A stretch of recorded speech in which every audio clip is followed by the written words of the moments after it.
Hey guys, welcome to BramRadio episode number 23. Sure? I thought it was 24. Oh, really? Oh, for those of you that are here with us every week, you do know that this is always a struggle. We are always arguing over what episode number it is, but not that it matters. And one other thing that also doesn't matter a whole lot is whether you like or subscribe. I really don't care. The thing I care about the most is that you're here right now. And the other thing I really care about is our guest today, Mr. Brad Boyce. Everybody.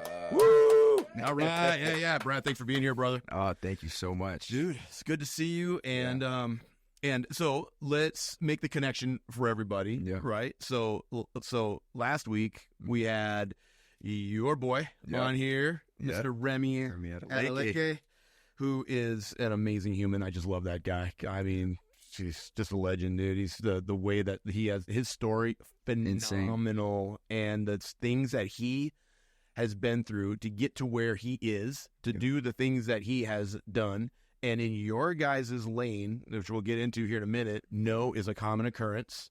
And a lot of people hear no, and they right away like, oh, I guess I'm not supposed to do this. I guess I shouldn't do it. And they go full Eeyore on it instead of just like leaning in, get angry eyebrows, and be like, okay, what? No? I hear the word opportunity when you say no. Yeah. And I'm not going to quit. And so, man, and you have that too. Yeah. And it's just, and here on BramRadio, what we talk about is hard stuff. Yeah. You know, we talk about how guys got to where they are, what they're doing to get to where they're going next, knowing that they're not a finished product ever, that they're always in the fight, they're always in the grind, they're always sorting it out, and how do you deal with the things that are in the rearview mirror? Yeah, I had a dude on. It's good. Nick McGarry, and he had a quote that he said, and I think Sam made it into one of the shorts, and he said, one thing I always tell guys whenever they've been through tough stuff is, you can look back, but don't stare. And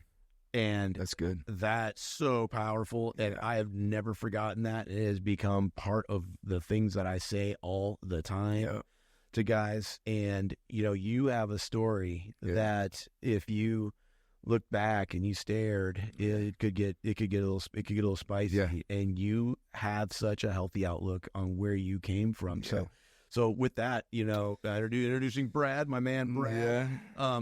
Go ahead and explain you and tell us your story. Yeah. No, one, I appreciate you inviting me on the podcast. Yeah. You know, I have so much respect for you and what you've done and who you are, and I've always felt a solid connection with you. So it's kind of like a full circle moment. Yeah. I'm like, now I'm sitting here, you know, and not running little errands, you know, and going all these different things, coming down here to the office. So, yeah, my life has been pretty crazy. I'll just kind of start back from when I was a kid, and I grew up here in San Diego, California, more out east, and it was just my mom and I, and she was dealing with some heavy stuff at that time, you know, in my early ages, and she was actually the largest supplier of crystal meth in San Diego. Your mom was? Yeah. Wow. Yeah, okay. She that's what she did. And so at the time, I didn't, obviously I'm a kid, you know, 5 years old. I didn't really know what was going on, or I didn't understand the extent of what she was doing, but I knew something wasn't right. And one day undercover cops busted in the house. She stuffed all the drugs she had in my like diaper.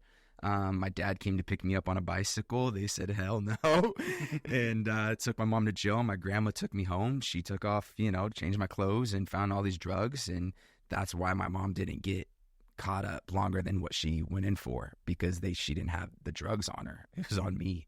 Yeah. And so then my childhood just kind of consisted of, when my mom got out, NA meetings, AA meetings, being around people that were getting clean and sober. And, you know, that's kind of how, you know, what I tell everybody is, like, my mom went through what she went through, but the effort that she made to get clean and sober, she never hid from me. Like, it was always in my face. It was right there. Nothing was hidden from me. And so I was able to constantly see and be reminded of this example that the struggle that she went through and then who she became, today. So, it's. So how is she today? She's good. She's clean and sober, best friend. I mean, her and I talk every single day. She's the best human being ever, but, and she's got a heart of gold. She takes care of my grandma right now that has Alzheimer's and, works full time, and just everything that I'm doing in my life is for her. She's my why.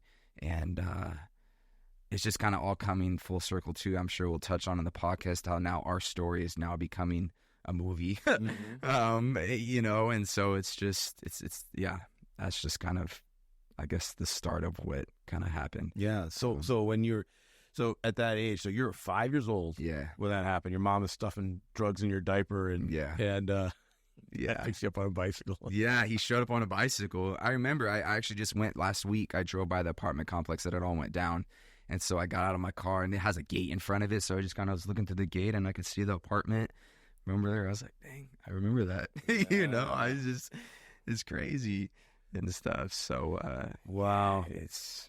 Did you, so now let's say you're in high school. Yeah. Right. And you fully understand and remember what's happening. So a lot of times parents make decisions and they do things, or they are, could be a victim of circumstance and stuff happens, right? And they have kids that are old enough to communicate, which means that they're old enough to take in information and remember. Yeah.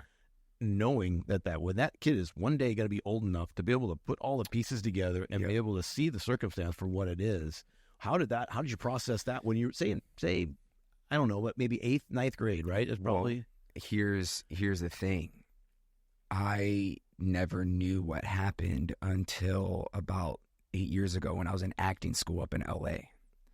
So, I mean, if we're going to skip high school, I knew something happened. I knew things weren't right, but I never really dove into the topic because my mom never really talked about it. And I never really asked her. But there was this exercise we did when I was studying at the West Hollywood, or Lee Strasberg Film Theater Institute in West Hollywood, where it's 10 o'clock at night. We're in this little freaking theater, and I'm up on stage and I'm trying to do this monologue. And I can't get any emotion. The emotion that I needed to play this character the way it should be played. And I couldn't do it. And so my acting teacher gets up, and she's from USC. She's a stud. She's like, Brad, there's something in your life. Something's happened in your life that you're going to be able to pull this emotion. She's like, think of an object. So there's sensory memory.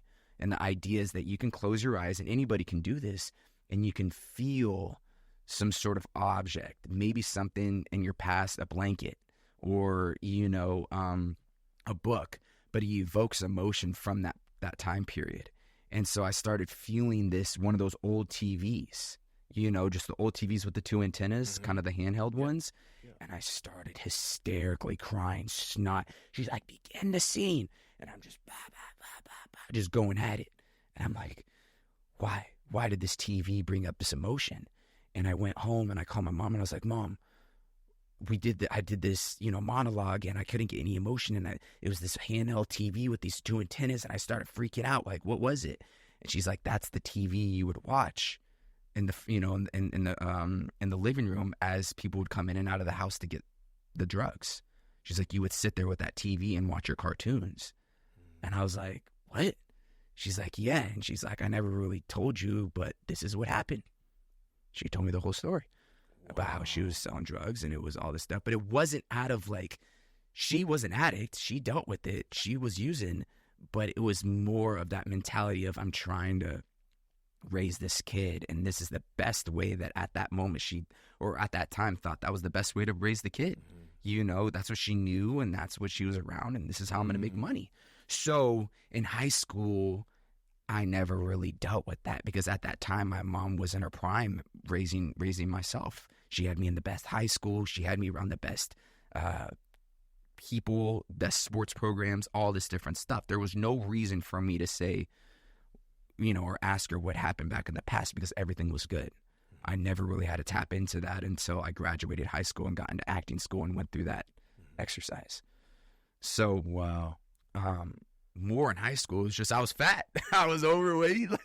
Really? Yeah. Oh, dude, I was 270 pounds. I'll send you a picture. I don't know if you guys splice it in here or something. But dude, that was a big boy. Like I got picked on. Send us that picture. Yeah, I will. Yeah, like you can see it right now. You can see that. You can see that picture. That's. Dude, I played center. Right. I played center in football. I was the captain of the O-line. Played center. Big, 265, just a big dude. And that was my struggles, was weight. And so I never was thinking about my mom's story or anything. It was just, I'm tired, man. I can't get any girls. I can't get anything right now, and I'm over here playing Dr. Phil to every kid in school and my buddies because the girls ain't hitting me up. So that was my struggle, in high school. But look at you doing okay now.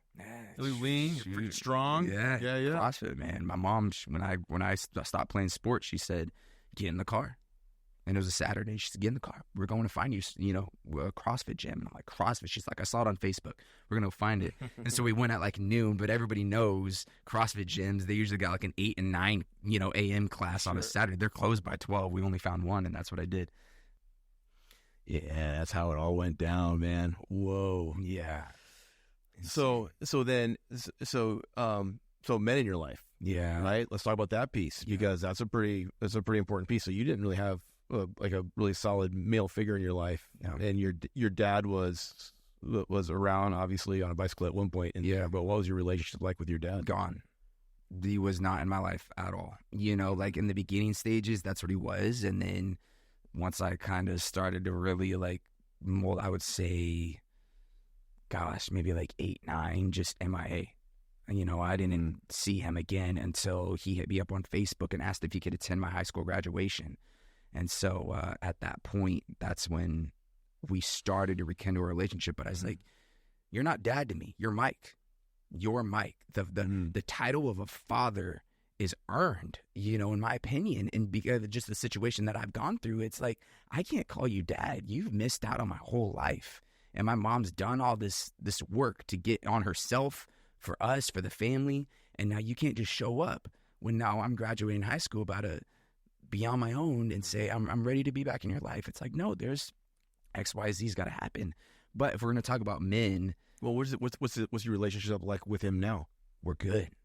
I actually just spent Thanksgiving for the first time last year in Georgia. And so it's funny because he's got tattoos all over his face, just big dude tattoo. Like, you walk by him in public, you're like, who's that? You're on alert right there. Like, what's up? But no, he's clean and sober, and he's a good guy. It took some time, and I told him the only way you're going to get back in my life is if you get clean and sober, and I need to see it, and you got to make constant effort. I was like, you got to show up, make effort, and be consistent. Because if you can't do that, then I don't want it. Because my mom and I are good. We're good. Like, I don't need you. I'm good. And I believe in second chances, and I believe in third and fourth and fifth chances. 100%. And I kept on giving him to that, and he's proven over and over and over again. And now we've got a good relationship. I call him Dad. I tell him I love him. And he's out. He lives out in Pennsylvania, and that's what he does. But but here's the thing, Jeff. I'm so grateful for what my dad did in my life, because I know now what kind of husband I want to be to my wife and what kind of father I want to be to my kids. So I don't resent him. I don't have any anger towards him. I'm grateful for that opportunity to go through what I've gone through, because I was shown for 18, 20 years of what kind of man I want to be to the women in my life. Yeah. And I could easily have been like, screw this. I'm going to follow those footsteps. I'm going to do all these different things. But I get so excited, the biggest goal in my life right now is to be a father. Like, I think that's the coolest thing ever. I'm always like, dads. I'm like, that is so cool. I'm excited. Yeah. And so, that's just kind of how, where we are with my relationship with my dad. Yeah. You touched on something that's really interesting. Gratitude. When you can look at things in your life and you can say, I'm so glad that happened. Yeah. The reason I am the way I am now is because that happened. Yep. And when you respond right to things that are even adversarial type things things that are controversial, things that would take the average guy and make him just do what everybody else would do, just bang a hard left and go down a hard trail. Or you can choose to take that other road where it's a road of choice. Yeah. And in that crossroads, there's going to be a still small voice. The Bible talks about a still small voice. And it's not going to be the loud social media voice. It's not going to be culture. It's not going to be the things that everybody else is doing. It's going to be a still small voice and a tug at your heart that's going to say, this is the direction that you should go. Yeah. And when you go that way, that is the direction where there is victory at the end, because the other way is there's going to be a counterfeit to everything that God has designed for you and in your life. There's going to be a counterfeit. And when you go through the door of the counterfeit, there on the other side of that door is nothing but darkness and a ton of people that you're going to be sharing a room with that are in the exact same position. Now, it doesn't mean that the road's over for them. Yeah. It just means that they have to allow somebody into their life to be able to flip that switch in that room to show them all the junk that's in there with them that they have to deal with to be able to get back on that road, because you can get back out that door and you can get back to that spot and go in that direction. But so many people have a hard time doing that because that takes a degree of humility and saying, I made a mistake. A lot of people can't say that, or I made a bad decision. Sometimes you have to go to people and say, you know what? I was wrong and I'm sorry, and will you forgive me? The three most healing things that you can say to any human being. It's not I love you. That's an overused word. There is a way to use that word in showing them and in saying it that has teeth. But when you say, I'm sorry, I was wrong, will you forgive me? I'm sorry, everybody knows that as an apology. I was wrong. It's I know the difference between right and wrong, and will you forgive me? I understand the biblical standard, the things that happen on the other side of forgiveness. And a lot of people have a hard time forgiving themselves. And that's probably something that your parents walk through is, how do I forgive myself for the way that is? But then all they have to do is look at the fruit in your life and say, you know what, though? I can understand right now, and they can have gratitude in their heart that you made the right choices, that you did the right thing, and that you began to develop in your life around you this structure and this tribe of people that are going to love you and care about you and encourage you to go to that next level. You know, you have so much to be grateful for because it could have gone so south so fast, and look at you, man. That is so awesome. Yeah, I love what you said about response, because life is going to be life, and life's going to hit, and it's going to hit hard. And it's all about how you respond to these situations in life. And you've got A or B, and I always tell people, you got a choice when you wake up. You have the ability and the power to dictate how your day is going to go when you wake up. Either A, life's going to hit, but I'm going to keep on going. I'm going to find a solution. I'm going to treat people with kindness, all these different things, act out of gratitude. Or B, it's Monday. Mondays suck. Whoever it is at work, always pisses me off and this and that. You've already established what kind of day you're going to have. Yeah.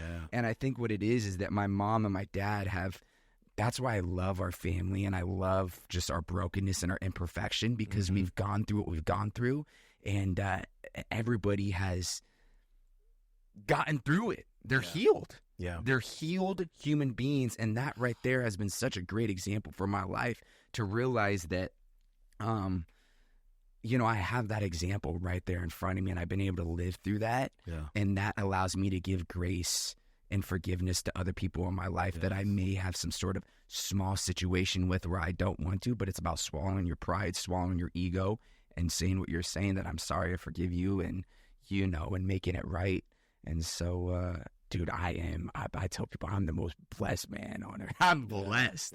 I'm so genuinely blessed, and I love just how life is just happening, and having those role models like my mom and my dad in my life, just to realize like how imperfect we are, yet we're, God has designed us to be so beautiful, at the same, it's just, I don't know, I love it. I just get super excited. You know what you did is you built a memorial. There's a moment in your life where, and it's that crossover point from where you were and the road when you make that choice, right, and you start going down this road, that means that you're leaving behind a pattern, right? And you've built a memorial there. It's kind of like back in the ancient days, it's when the Israelites were coming out of Egypt after walking around in that desert for 40 years, which was actually a 13-day walk. All they had to do was just go straight. But God kept them in that place for a while. And then when it was time for them to go into the promised land, he had them build a memorial that said, okay, that was then, right? Now let's go do what we are supposed to go and do in this land that's promised. That is, and so in our lives, when we go through this kind of stuff, to be able to take a moment, build that memorial, and then step past and go. So now, when you're looking at a rearview mirror, you are going to look through the memorial and you're going to see the past differently as this is what God has brought me through. Yep. He has absolutely changed everything in the direction that is going to honor him and it's going to make me a better person because of what he's done in spite of me, in spite of the people that have been in my past that have absolutely tried to, in their unknowing ways, the enemy has tried to hinder my progress. But, I look at it different. Now I look at it different. Now I see how God used that because, it's all things work together for the good of those who love him and are called according to his purpose.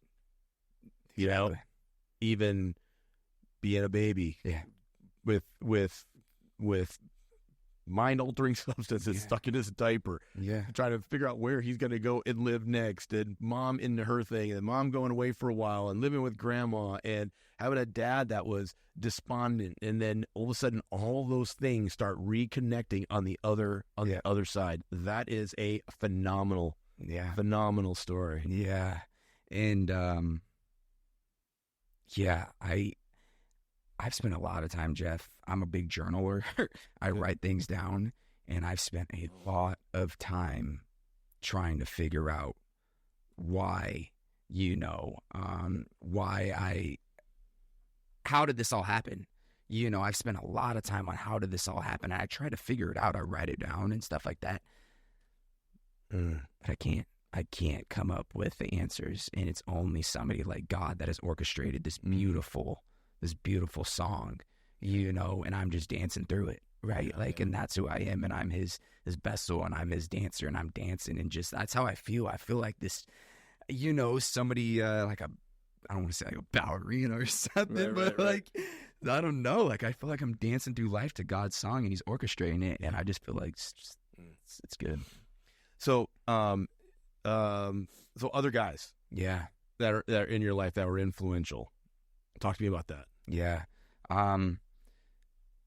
My mom has done a great job at putting the right men in my life. And I think she recognized that at an early age when she realized that she could only do so much, but he needs father figures. Was your mom really young when she had you? No. No, I think she was like maybe 30. Okay. Something not too young. But she got me into sports, right? And my coaches, all these men, some of the best men that I know to this day in Little League and just football and all that, great men, right? That was just in the beginning. And then when she got me into high school, my best friend, his dad was the principal of Grossmont High School here in La Mesa. And he was a great father figure in my life. And it just kept on progressing and progressing and progressing. And I think that's her placing those right men in my life allowed me to subconsciously attract the right men in my life as I became an adult and a man, to surround myself with the right guys, because I am nobody by myself. Right? I am a sum of who I surround myself with. Yes. And I constantly surround myself with the right people and the right men, because I know I can accomplish and what we can accomplish when you do that. And so if we would just want to jump to it, Remy, right? When we talk about, and people know Remy out of Lake A. That right there, that guy is, I don't even know where to start, because the way that I met him, he just got done shooting Transformers. I was in acting school and he showed up for one day and I needed military clothes for a scene that I was doing for the movie Taps. And he said, show up at my house 6 a.m. I'll give you everything that you need. I've never met the guy. I didn't know who he was. And I showed up that next morning. He gave me everything that that I needed, and I went and shot the scene for a month, came back, and then that's when he's like, hey, let's go to acting school up in LA. Let's, Strasbourg. That guy right there is the best role model I've had in my entire life. Yeah. He's just, I don't know how to explain. I remember when he was going to that acting school, because I was just in touch with him pretty loosely at that time, and just, hey man, what are you up to? What are you doing? He's like, oh, I'm going to acting school. And of course I had to make fun of him. I had to pick on him. I was like, wow, you and all the other team guys going to acting school, everybody's doing it. And then at the time in school, he was writing his book, his memoir, but that story within itself is crazy, because I had no money. I mean, it was like $4,600 a semester. And so when he told me, hey, let's go to acting school, I went to my neighbor. She's a family friend of ours. I told her about the whole opportunity, and she walked over her closet and handed me $4,600 in cash. I said, go. And so that's when I went up to acting school, and I did the first semester, when I got done with the first basically part of school. And then Remy comes to me, and he says, I'm going to pay for the rest of your school. And he paid for the rest of my school. Wow. We graduated. Now we built our companies that we have today. And now, him and I've started out as an assistant. I started out more of an employee, and now we're partners. I'm not even an employee of his anymore. I have Boyce Enterprises. Like, we are full-on partners, but that dude has influenced me. I gave my life to Christ in his office. Oh, wow. I was over here at the Rock Church. Yeah. Miles McPherson. Yeah. And he does the altar call at the end, and he said, if you want to, raise your hand, walk up to the altar. And I'm like, but my heart is just beating. Yeah. And so I showed up to the office the next day, and I was like, actually, I texted Remy that night, and I said, hey, I want to chat with you tomorrow. And so I show up at the office, and he's like, let's chat. It's like, well, I'll chat with you after, and, we'll get work done. I'll chat with you when I'm on the way out. Yeah, no, so Remy, Remy's like, go, let's go. Let's go. Yeah. And I was like, sounds like Remy. I want to give my life to Christ. He's like, put your hands up.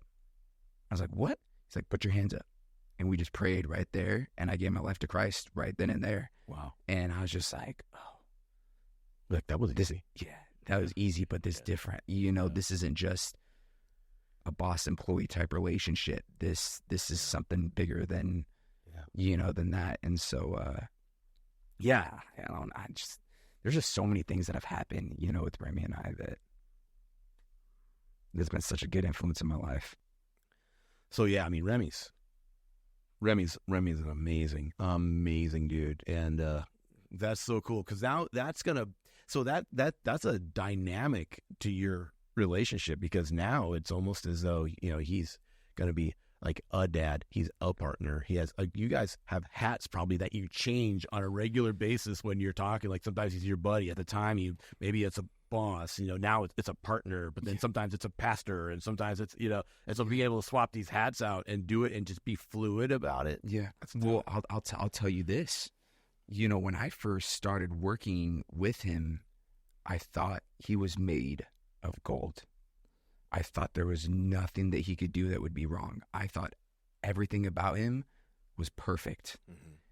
And when I first realized that he wasn't perfect, it was hard for me to realize, because, and I think a lot of people, especially, because of the SEAL community, and the books, and just the normal civilian person looks at you guys as like these guys, it's like you guys are freaking nature, which is true.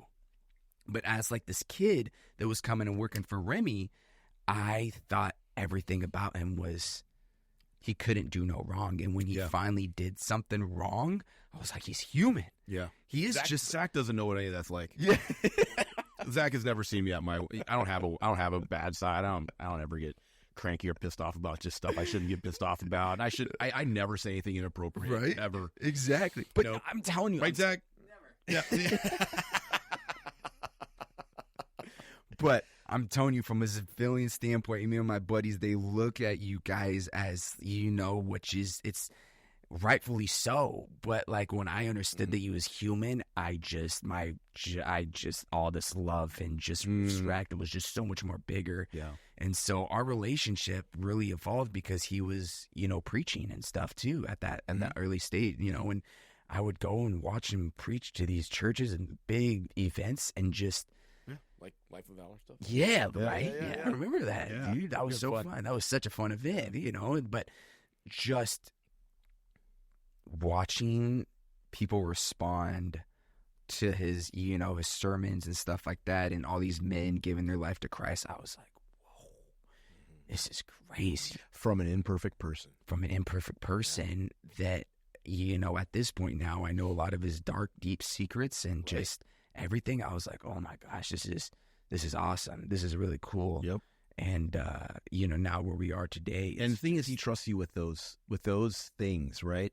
And anybody's a fool to actually think that, and it's a foolish thought to think that, oh my gosh, these guys are this type of, and dude, 95% of team guys that I know, despite where they are now, are, let me take that back. 100% of SEALs that I know, they are messy. Yeah.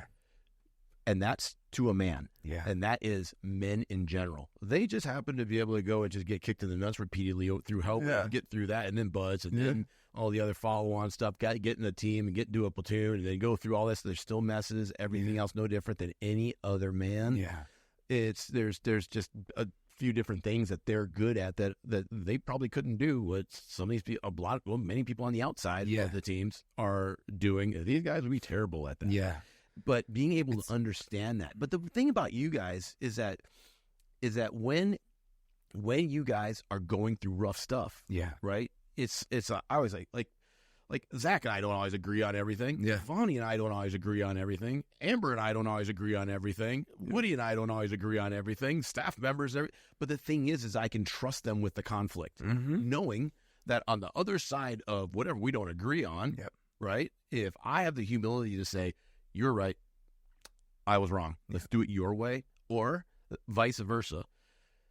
Either way it goes, I know that I can trust my tribe on the backside of any controversy that we're going to come out the other side stronger than when we went in, right? To the point to where if somebody wants to come in here and they want to get their hands on Zach, they got to get through me first. And good luck with that. I am not going to let anybody touch him, right? And that goes past like whatever the surface relationship is, partnerships or employees or contractors or whatever it may be, and the guy that's sitting at the top. Now, all of a sudden it levels out, man, and it's your brothers and sisters in a fight for something. And we're in a fight for something out here. We always are. And that is just, that's a fantastic way. So you saying, like, as soon as you realized he was human, it made things so much clearer, so much better, so much stronger, because now there's a connection there. He's like, he's not so different than me after all. Yeah, and I think a lot of us idolize human, and we put these people on pedestals, and we allow ourselves to make decisions or act a certain way because of that. In reality, God made us all the same, I mean, we have our obviously uniqueness and stuff like that, but we're human. And I think when you understand that, especially as a man, because I think as a man, society tells us that we have to be strong and we can't make mistakes and we've got to crush it every day, and people are watching us, and some have families, some don't, but you just feel like you've got all these eyes on you constantly, and creates this pressure and the stress and anxiety and all these different things. You can't show emotion.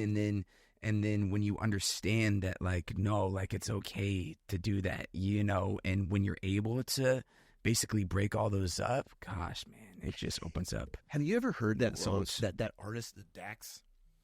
Oh, yeah. The one that he just did with To Be a Man? Yeah, with Darius Rucker. Darius Rucker. So he has one where he did all on his own. He has a Darius Rucker one. Then he has another one he did with 7 or 8 other artists. He did one, Fix is in there, and there's a bunch of these other YouTube artists. And it's I can't hide myself. I can't expect you to understand. I just hope I can explain what it's like to be a man, and it's the way that and it kind of sounds like he's like a dude kind of whining a little bit, but man, there's some truth to that song. it's powerful. Yeah. And talks about like mental health and you going through this process and the things that you have to do to try to get through it. Then you get to the other side and you still feel like you're not good enough. And you can't cry about it. You can't even make a sound. You can't show this. But when you're around the right people and you can get transparent and say, hey man, this is what I'm struggling with. And especially if it's somebody who's been through it already, and they can say, hey, been there. So this is how I dealt with it. And it did not work. Yeah. So what you need to do, and they say that a wise man is going to listen to other people's experiences and advice. An average man is going to just listen to his own experiences, and the fool is going to listen to no one because he has all the answers. Yeah. Right. Yeah. So I'm always that guy that is just I'm always looking to those guys that are older than me, just really diving into them, guys who have been before me a little bit. And even some of them are guys that are younger than me that I see a quality they have. I'm like, I need that to be better. And I will say to them, I see how you're doing that. How do you manage that? Like how do you do that? Yeah. That's what it is. I think that like being a hard, humble servant leader, right? Still carrying that hardness about you with that balance of being humble, with that balance of being a servant and being a leader. Yeah. Right? Like you're not being weak by, allowing these certain things. Now, do I think that like in business, emotion, you sometimes got to take emotion out of out of the equation, to get things done. It's like, look, I'm talking to you in a way because we're trying to get this thing done in the business. But as a friend, and that's the constant thing in business as well, when you're doing business with friends or, family members, it's like, how do you separate, emotion or, just trying to get a task done and just making it all about business. That's a big thing too. But when Remy and I really got honest with each other and got vulnerable, things changed for us. Yeah, tremendously. I mean, just insane. And so the story of your life, is now you have it. So from your journaling, and then was there a book in there somewhere, or did you go straight to screenplay? It's a crazy story. Yeah. So when I first started working with Remy, he had me read a book, and he said, how you're going to get your raise is you write a report on every chapter that you read, and you turn it into me, and it has to be perfect. You can't have any grammar errors, can't have any run-on sentences. Everything's got to be right. And he's like, and if it's right, you'll get your raise. And so that's how he had me do. I think it went like 2 or 3 books that I had to every chapter write a report and turn it into him. And I hated it. You talk about like somebody that you talk behind somebody's back. I went home to my mom. I don't know what the hell this guy's doing. He's making me write. I don't want to write. I'm done with this. I'm pissed off. I don't need to. I'm here. I just want to act. That's why I'm here. Like what the heck is this guy making me do? And so we finally got done with that. And that's when I got pissed off at him. And I said, I'm done. I'm done doing this. I'm going to leave if you keep on making me do this. I've already gone through 3 damn books, I don't really care about. And like, stop. Let's work. This isn't work. And he's like, you need to understand the importance of writing, and every single email that I wrote, I couldn't just write an email and send it. I had to write the email and I had to get it vetted by him. And then he was flipping it upside down and doing this and that. And I'm like, this is annoying. And so fast forward, he's always told me that I need to learn how to write a screenplay, because especially in the business of the entertainment industry, if you want to be an actor, if you want to create opportunity, content is key. Learn how to write. There's no other ways around it. Create IP, learn how to write. Create your own opportunities for you. I was like, yeah, well, I got Remy doing that. Like he's writing. I'm writing on the opportunity. He said, write. And so I decided there's an old man that my mom, of course, she made me take care of this old man when I was 13 years old. I became this legit caretaker. And it was the craziest experience of my entire life. I started writing our story screenplay, and I never thought it was good enough. There were so many times where I was tossing it in the trash. I was done. It took me 4 years. I finally got the screenplay done, and I had Remy read it. It took him a while, but he finally read it, and I heard in the office, he talked to somebody because, you know, our offices are separate. Like, he's got his door and stuff. And I heard in the office that he was speaking to another producer on one of the Plane movies with Gerard Butler. And then he said, this is an Oscar-worthy script. And I was like, okay, he's not reading mine. Like, there's no way. 2 hours go by, he comes out and he looks at me, and I'm never, because he's hard on me.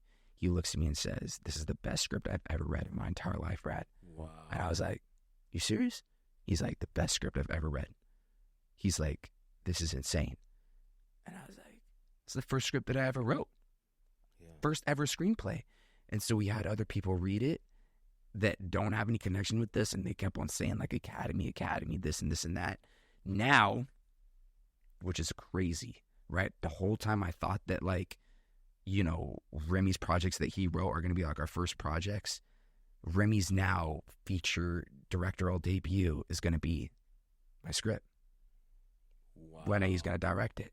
And so we just casted our lead to play me this past Monday. It's still under wraps. I can't say exactly who that actor is going to be. Right. And literally I've got a meeting in like 30 minutes where we're casting the other leads. But it just goes to show you that, like, if I never had somebody like Remy in my life, that man, that fitter, that father figure, that mentor to push me when I never even thought that I was capable of doing something like this. Never in my Jeff, I don't believe I wrote the script. I don't. And the crazy thing is, I've had 2-3 separate people read the script, and at the end of the script, they've called me and said, "Are you a believer?"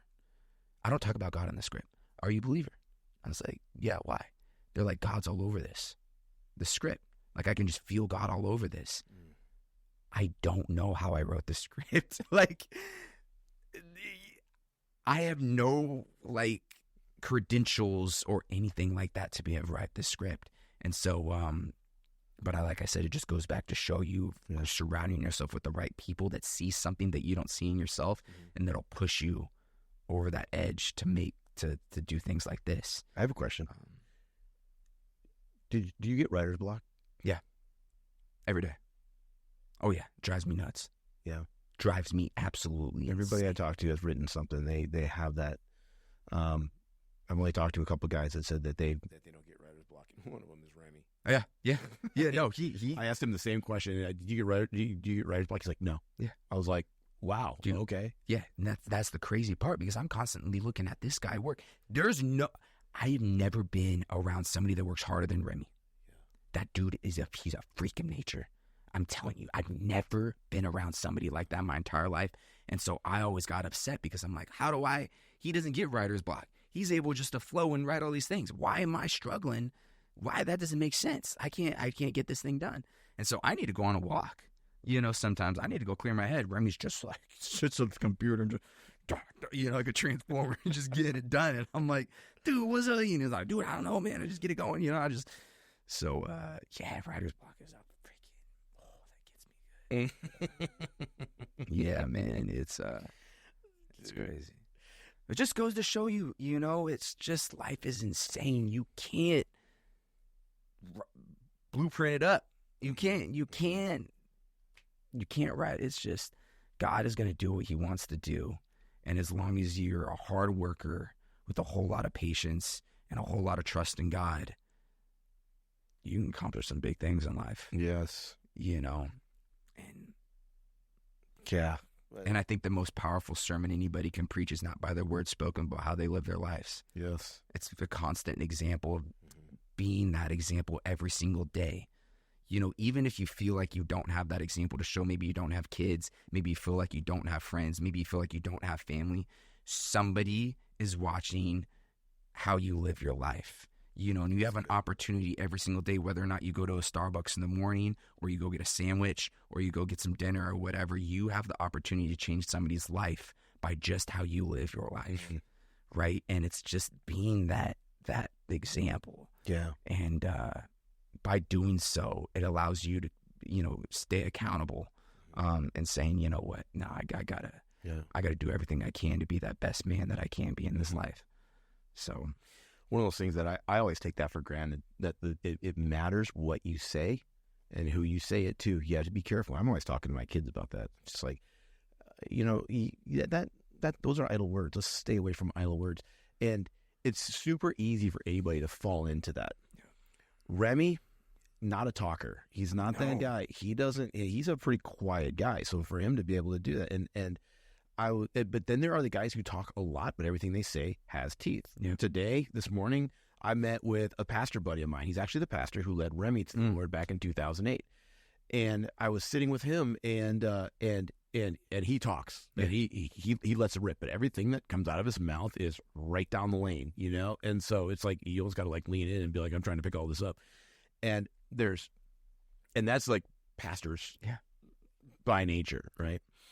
One of my passions is jiu-jitsu. I just love training. I train as much as I can, as often as I can. And Craig Baker, who we had on this podcast, he's our coach. And in that class is a bunch of these most amazing people ever. Yeah. And I was on the mats the other day, and I was training with this girl, and she's just a murderer. And we were training. We just sat down and just started talking, and she just started just kind of talking about some of the stuff that she's dealing with, and just needed someone to listen to. And I get that a lot on the mat. So you're in someone's personal space, and you're going to be picking up some of the things that are on them, and just to be there sometimes and just listen, and then just say something that's going to just got some truth in it. Yeah. And when that happens, and I'm not talking about the angel situation, I'm just talking about in general, just in our jiu-jitsu crew. I've got to become that guy that's like, I don't know, they'll be talking, I don't know what to do. I'm going to go talk to Bram. He'll have some, and I've got to become that guy, which means that I have to be careful about what I say, what I do, how I handle certain things. And it's something it's something that's always been there, but it wasn't until I started doing jiu-jitsu that I really started paying attention to that, even out here at the business out here. It's like we all do the idle, meaningless conversation, goof around with each other, stuff like that. And there's a time and a place for that. But man, I have so many people out here that will come into my office and sit down and say, this is what I'm struggling with. I don't know what to do in this situation. I'm having this issue with my parents, this issue with my kids, this issue with my landlord, or this issue with my finances, and sitting down and being present. And that's the number one thing that a lot of guys are missing, is that they don't know how to be present. And you have this crew around you, and in many ways it's Remy at the center of that when you come around him, he's like, go. Yep. I mean, and that it's let's get to the business. Yep. And to your point, when you said oh, we'll talk about it later, I want to talk to you, but we'll talk about it. He's like, no, let's go. And having that, being that person, being able to be present. The thing is, Brad, is that there's going to be a lot of time, and it hasn't even begun to happen for you yet. Hasn't even begun, where so many people are going to be coming to you, and there you are going to be Remy to so many people. Yeah. Remy is Remy to a few people. Yeah. His goal is that those few people are what he was to them to a ton of other people. That's what he says. Right? And that's an Elisha relationship. Yeah. Right? Jeff, it's already happening. See? Good. Dude, I'm telling you, and it's crazy because a majority of these opportunities that have been given to me are older guys. Yeah. And they're coming to me and talking about their marriages. They're telling me some vulnerable things about what they're going through. And I'm able to sit there and, and I'm like, what way makes me qualified to give you advice? I'm 27 years old. You're 45 years old. Why are you coming and talking to me? I don't know what to say. And 9 out of 10 times, the advice I don't think isn't coming from necessarily me. I feel like it's God speaking through me, and it's God's light. And it's happening. And, I've got younger kids that are just right up we're rocking with you, Brad. They'll be vulnerable and stuff like that. But it's also the past that I've gone through, and the stuff that I've gone through has earned me that respect, where people feel comfortable, I think, to come and share that stuff. It's such a cool opportunity. I'm sure it's It's such a cool thing for you too, where somebody feels comfortable enough to come. It's a lot of responsibility. You take it as long as you take it seriously. Have you ever noticed that sometimes when you give advice and you leave, and they may not advice, you're just maybe pontificating with them or you're whatever, and then you leave and you're trying to remember the conversation, but you can't remember some of the things that you said. Yep. Yeah, that's how you know you weren't there for it, right? that was God showing up and being like, I got this, and he kind of like scoots you behind it, and he speaks through you. That's powerful. I tell you, I mean, just real quick, but Remy sent me over to this conference where it was some of the biggest CEOs in the game, right? You had the founder of Comic-Con, founder of Verizon. There was 30 of us, and we got split up into groups. I was the youngest kid or youngest person there, clearly. Like, I kind of just don't even know how I found myself in that area. We're out in Del Mar. We got split into those little groups. As the founder of Verizon, he was sitting there talking, and it was basically we all shared a problem, and then we as a group would help solve him at that, or whoever that was speaking. And the founder of Verizon solving everybody's problems. He's just like, it's like that guy knew all the answers. And then when he brought up his issue, something just boiling up in me, and I was just and he's like, you just solved my problem. You just, that was everything that I've been looking for. And I'm like, dude, we talking about, you got thousands of employees. Like, somebody's had a conversation with you. He hit me up after the event. I'm a 27-year-old kid from East County, man. Like, what do you do? I don't even know. Like, and there was points where I'm like, because he called me after when he went back to his office. He sent me his book. He sent me all this stuff. He's like, if you need anything, let me know. Yeah, I want to bring you in, so we can actually discuss that solution that we were talking about, all these different things. But I was like, I don't remember what I said. I just don't know what it was. But, that just goes to show, that God works in mysterious ways, man. And life's a blessing. If you were to climb up on that big pile of redeemed rubble of your past, when you climb up on top of that, how your vision sometimes get clearer. Yeah. You're a little higher up because you're standing on something, and you're standing on something redeemed, and you look forward, right? Mm-hmm. What do you see? That's good. So what's your vision for your life? What's your I've vision? always said that it would be such a blessing to be able to inspire millions of people. I've always said that, and I didn't know what that looked like. I started a nonprofit that helps single parents and their kids called Single Hope, right? And I've always just wanted to be that servant and love people for a living. That's all I want to do is love people for a living. And so I see now having the opportunity to write films, and especially this one film coming out, I see, and this other films that I'm writing right now, I think are just going to have an opportunity to heal a lot of people that have been going through some jacked up stuff and see the light at the end of the tunnel. So that's really all I can hope for. My vision is that we're able to work in the film and TV industry, that the industry is so broken and the devil is just hangs over and glooms over and it's so cloudy, where Remy and I are able to be God's vessels and come in this industry and break it up and with good story and redemption and hope, and being able to help as many people as possible, especially with the nonprofit, help, single parents and their kids that are going through struggles. That's the vision that I see, and it's clear. It's clear, Jeff. There's not one cloud in sight. It's happening. It's going to happen. And it's all about working hard, being patient, and trusting God. Love it. How can people find you? Yeah. I'm more, I guess I would say the most active on Instagram. So that's Bradley Michael Boyce. On Facebook, Bradley Boyce. And then, yeah, that's kind of where, that moves. Yeah. And your nonprofit? Single Hope Foundation. And there's a website, I assume? Yeah, singlehopefoundation.com. Everything's being restructured right now. Yep. And so, that's been a really cool thing. I started when I was 21. And so we've been able to get cars to, domestic violence survivors, that have become single parents, get parents into college.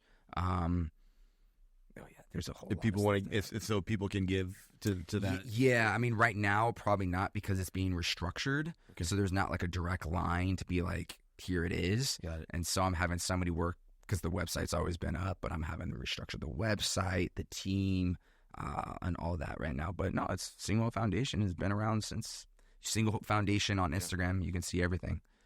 So got it. And you started that, not having a family, of your own. Yeah. Well, I didn't have any money at that when I started it too. I pitched it to this local nonprofit here in San Diego and told them what I wanted to do, and then they helped me out. And it started out with just kind of giving $25 Walmart gift cards on the side of the street, and now we're giving away cars and putting kids through college and housing, and it's like a whole thing now. And like, I don't know, it's just happening. I'm getting phone calls from people, hey, I want to give away my car. You got any families that need a car? And I'm like, yeah. That's so this good. is like,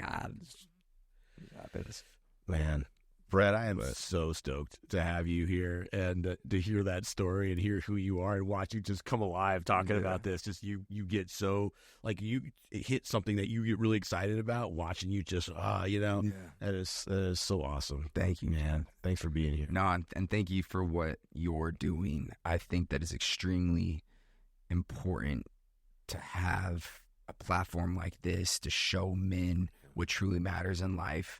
And the ultimate healer, and just being able to bring other men, and I don't know if you're doing women as well, but just into this podcast, in this space, to be able to share story, because there's nothing more powerful than story. And everybody has a story out there, and it's how you respond to that.